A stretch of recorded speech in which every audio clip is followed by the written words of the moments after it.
Good afternoon. My name is David Bernstein, President and CEO of the Jewish Council for Public Affairs. Welcome to this edition of the CRCast, a bi-monthly webcast on Jewish advocacy and community relations for our field. I'm really excited to rebroadcast Roy Waterman, who is the JCPA project manager on criminal justice reform, a real national level activist in this field, and someone we're delighted that has joined the JCPA team in recent weeks. Roy, thank you so much for being with us. Thank you for having me. All right, Roy, I want to get right in there. This is a rebroadcast. We've done this before, and I'm sure we'll do it again. But I want to ask you about yourself, how you got into this line of work, why you're passionate about criminal justice reform. Yeah, sure. Once again, thank you for having me, and welcome everyone for joining us. So I come to this work basically as a formerly incarcerated man. I spent almost 13 years incarcerated, and then my transition to society wasn't as challenging as most people because I had a community that was invested in my success and my survival, and I think that was like the single most important thing. The second most important thing is I had stable housing.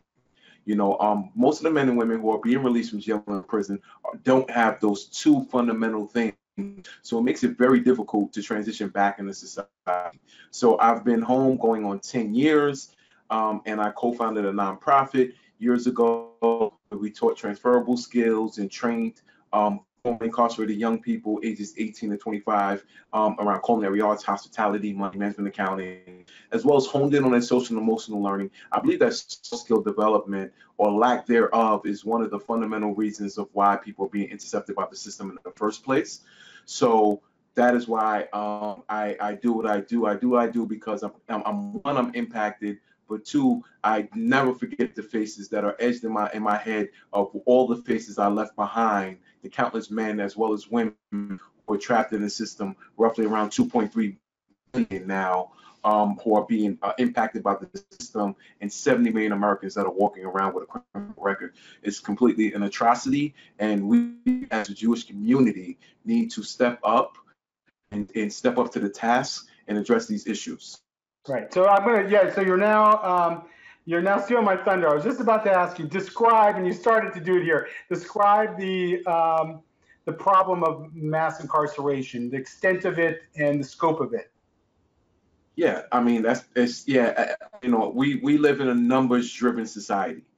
So we have 1 in every 3 Black males, 1 out of every 6 Latinos who have a criminal record, right?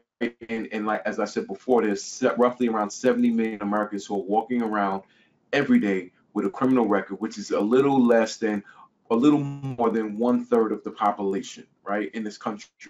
And we house the highest incarceration rate in the nation, not in the nation, in the world, and we make up only 5% of the world population, but we incarcerate roughly about 25%.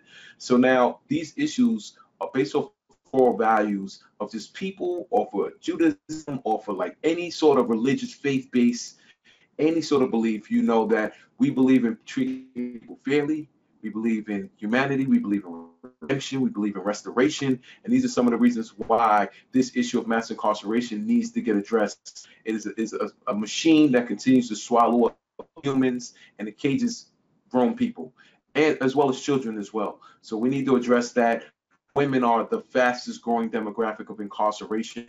We need to get our women out of prison as well. So we just need to address there's so many different arms to this animal or beast, and we have our respective parts in dismantling it. Right. So when did this get going? I've heard about this problem, mass incarceration, more in recent years than I did, let's say, a decade ago or 20 years ago. When did we create this problem of mass incarceration? So this issue is less than 40 years old. So let's first understand that this is around between 40 and 45-year-old issue. I would really say less than 40 because it really started hitting its pinnacle. It really started launching was in the 80s with Ronald Reagan in office with the Just Say No and the War on Drugs campaign, where we criminalized people for drug use. That was the War on Drugs campaign, which was in the 80s. Then we fast forward into 2018. Now we're saying that the opioid addiction is a public health crisis because it's impacting white children across America, and it's no longer just impacting communities of color. So if you pay attention to that and the word semantics that was used to shift that narrative, now people are starting to be aware, and now people are starting to care. But as you said, 10 years ago, you didn't hear about it, but guess what? 10, 20, 30 years ago, it was still an issue of mass incarceration because we had the 1994 crime bill, which Bill Clinton put in office, which created mandatory minimums, 3 strikes laws, and we were locking people up at alarming rates. And as I call it, the 1994 crime bill, to me, was the single most important thing that was contributed to the dismantling of Black families by removing the head of household, which were the Black men.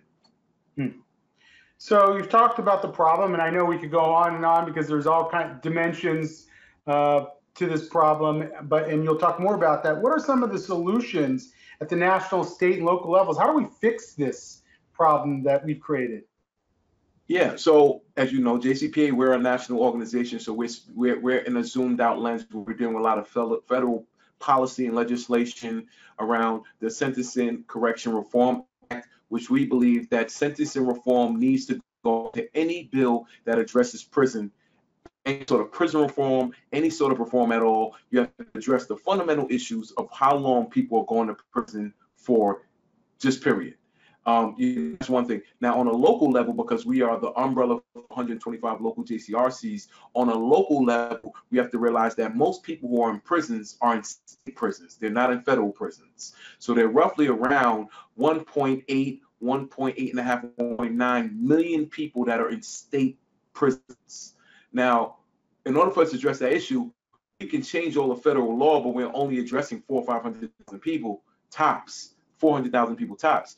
But we have to address these local individual states and address things around bail reform, speedy trial, discovery motions, all these things we need to attack from a policy perspective, because at the end of the day, I know what it's like to do direct service with my last organization I co-founded, but now I'm in a zoomed out lens, so I don't see the faces anymore. However, the work now to me is just as important, or if not, because we're impacting the laws and the bills that are being changed that are going to impact the young people that are being intercepted by the system on a daily basis. Right. So there are a lot of different ways we can. The last time we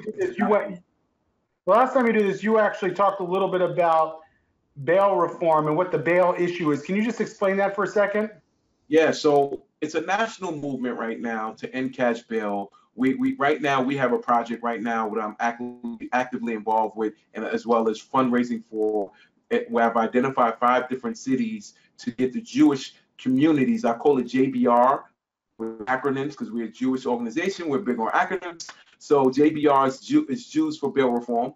And we identify 5 different cities to get the community, the Jewish community, to really come out and bring forth advocacy and mobilize with those impacted. I always say we cannot, whatever the fight is, it can be criminal justice, it can be immigration, it can be poverty, it can be whatever the topic. You cannot lead or create something without having those who are most impacted leading the conversation.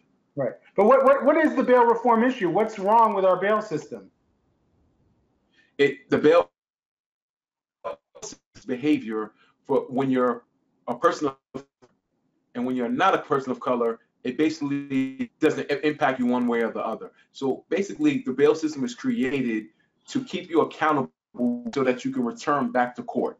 That's the only reason why bail exists. Right. We live in a society where one of 2 countries, the Philippines being the other one, that has a for-profit bail industry. So we need to end on a national level, because the bail industry, which their boss really are insurance companies because they provide the collateral, needs to get dismantled. There's too much money being funneled. More people who are poor are being criminalized because they're.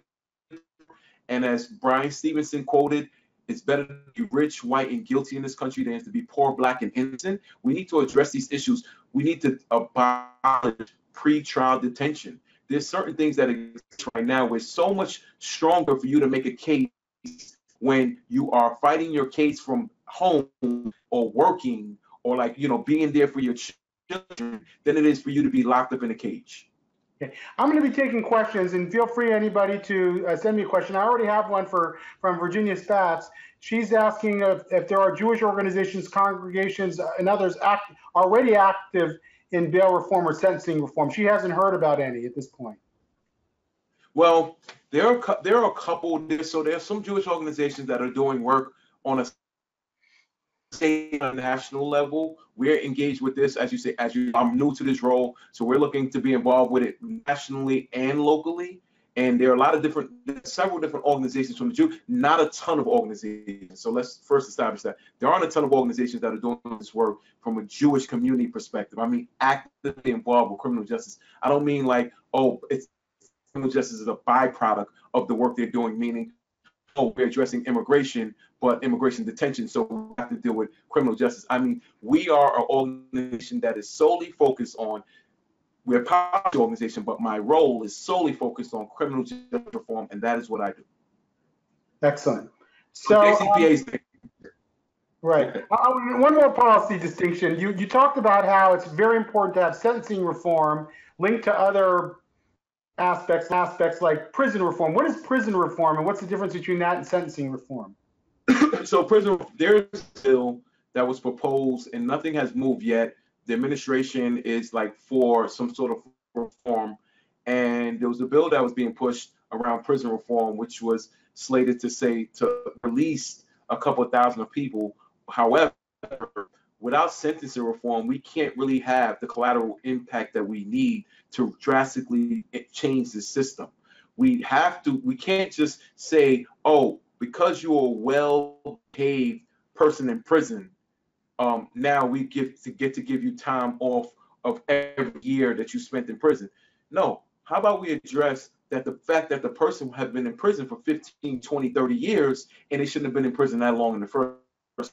So that's why sentencing reform is so important to be actively involved. So it's one thing when you get sentencing reform, one thing when that sentencing reform is retroactive, so it gets back to all of those who've been sitting in prison for 10, 15, 20 years, it immediately apply to them, and a lot of people will be immediately released. We have to prepare people, though, however, because our current criminal justice system is dysfunctional. It's not great at preparing people when it's time to reintegrate back into society. We have to pour more resources. We need therapy, we need counseling, we need higher education, we need vocational training, we need substance abuse treatment, we need mental health treatment. We need to stop criminalizing drugs and putting people in treatment centers. We need to stop criminalizing health, because the prison industrial is the largest mental health provider in the nation. We need to start putting people in hospitals instead of in cars. So when we start putting people in their respective places, we'll see how fast that 2.2, 2.3 number will drastically drop. What have you seen that's working at the local level? So when I see working on a local level, we have places that exist right now who are doing work around bail. We have Ohio, who's doing Cleveland, Ohio specifically, is doing work around bail reform. I was there in April, and we did an advocacy day. We went down and met with legislators in Columbus. Cincinnati's doing some incredible work as well. They're part of the Sign On campaign. Ohio, I believe the name of it, and it is basically they are getting signatures so that they can lower the classification of lower felonies to misdemeanors. So we have work that's going on. We have Baltimore, who's dealing with juvenile justice. We have Boston dealing with an array of different issues. So they're one of our bigger JCRCs around criminal justice reform. So every JCRC has a part to play, as long as you look out your window. When you look outside your window and really start walking through your community, ask yourself, is everyone being treated fair and equally? Just based off of values, Jewish values and principles. You can no longer turn a blind eye to what's going on. We have to address this issue, and if the Jewish community fully come in droves, as they did during the civil rights movement, we will make the incremental changes that need to be made now. Okay, great. Thank you for that. So you've spoken a bit about the importance and the power of vocabulary in talking about these issues, and you've certainly educated me on that, and I've appreciated that. Help us out. What are some of the key vocabulary that we need to understand to be able to be sensitive and effective on these issues? Yes, absolutely. So first, let me address the terms that are labeled derogatory. And when I say derogatory, I mean by those who are impacted by the system. So felon, con, ex-con, even inmate, labeling someone by their crime. So burglar, robber, murderer, all those terms, pedophile, like all those terms are labeled derogatory. You know why? Because we are putting the action before the person. We're letting the action define who the person is. When we clearly just think people first language, so people who committed a crime, people who are incarcerated, people who did a crime against a person, people who did a burglary, a person that did a robbery, like as long as we keep people first, it allows us to keep a level of humanity. And it's so much easier as a society for you to do things to me, inmate 99A64, than it is for you to do things to me, Roy Waterman, the son, Roy Waterman, the brother. It's so much harder when we can distinguish those two and we bring a level of humanity, release the objectification and release the segregation and all those other things that are associated with labeling and dehumanizing. We need dignity, we need passion, we need restoration. We live in a society that's about crime and punishment when we need to be living in a society that's about healing, restoration, and accountability. Great. So let's talk a little bit about the local level. I got we got a question from Miria Horowitz. Where does reentry come into this question? You spoke a little bit about that. You alluded to it, Roy.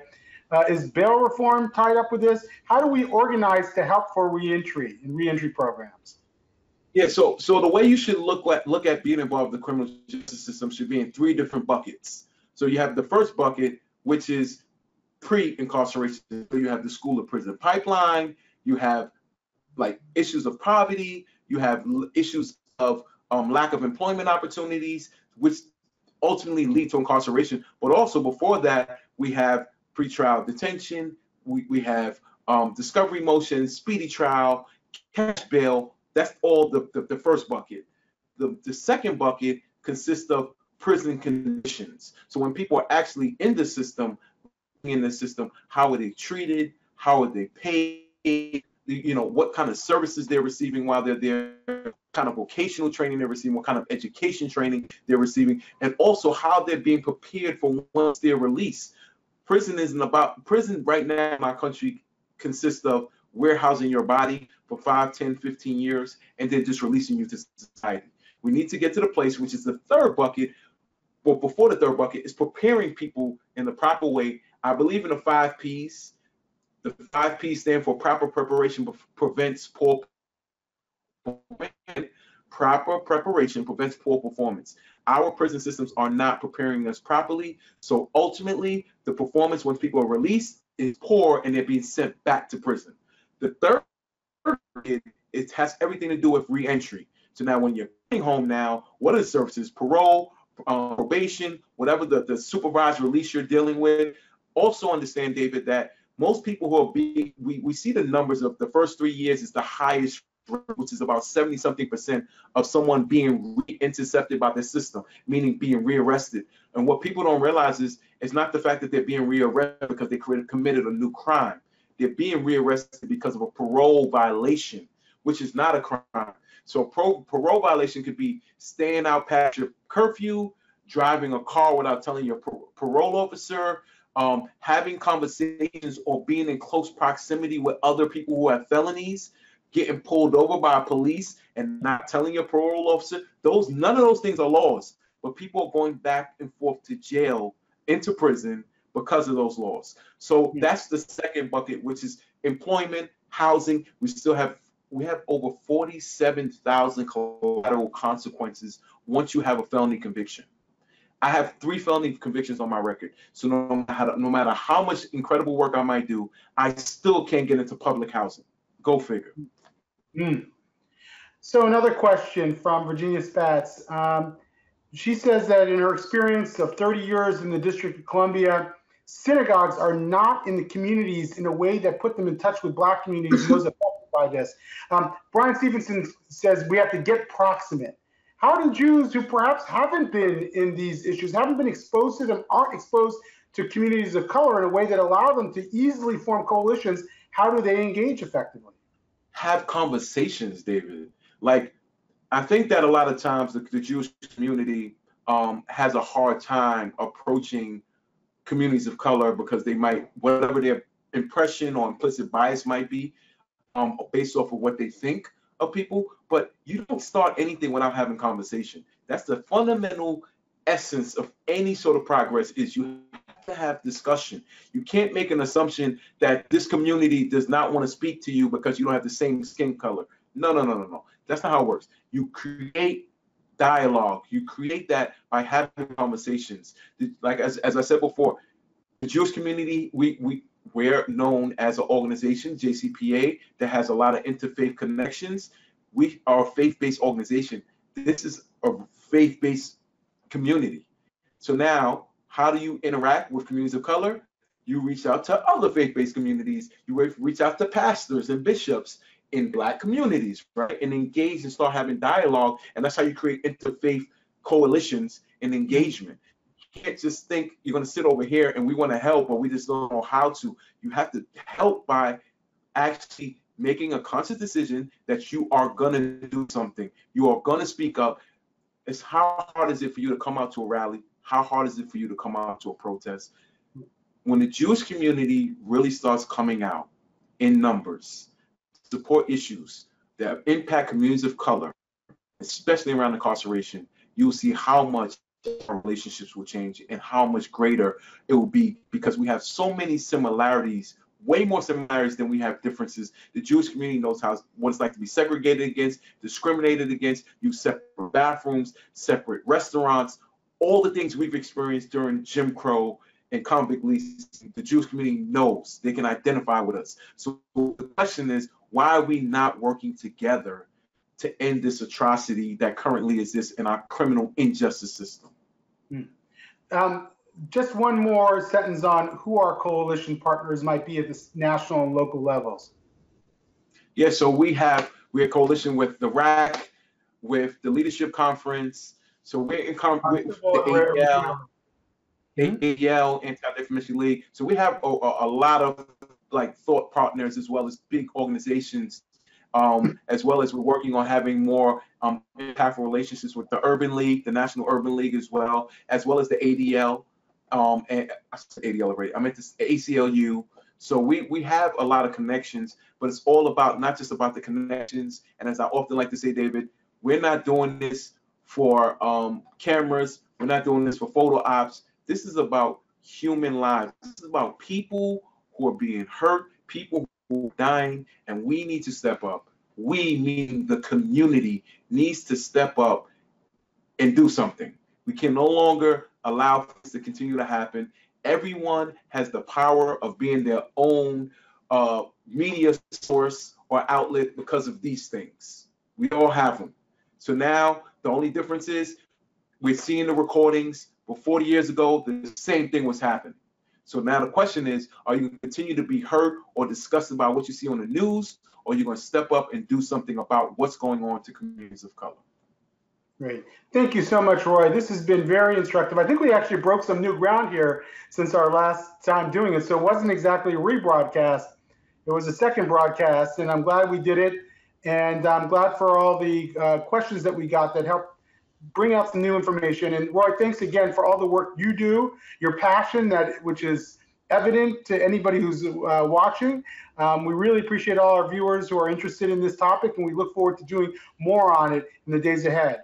Please join in to the next CRCast, which is on September 26th, next Wednesday at 1 p.m. It's with Ethan Felsen, the Executive Director of the Israel Action Network, which works on delegitimization of Israel. And it's going to be on the mainline Protestant Christians and Israel and the Jewish community. Looking forward to having you there, and we'll see you next time. Thanks very much. Thank you.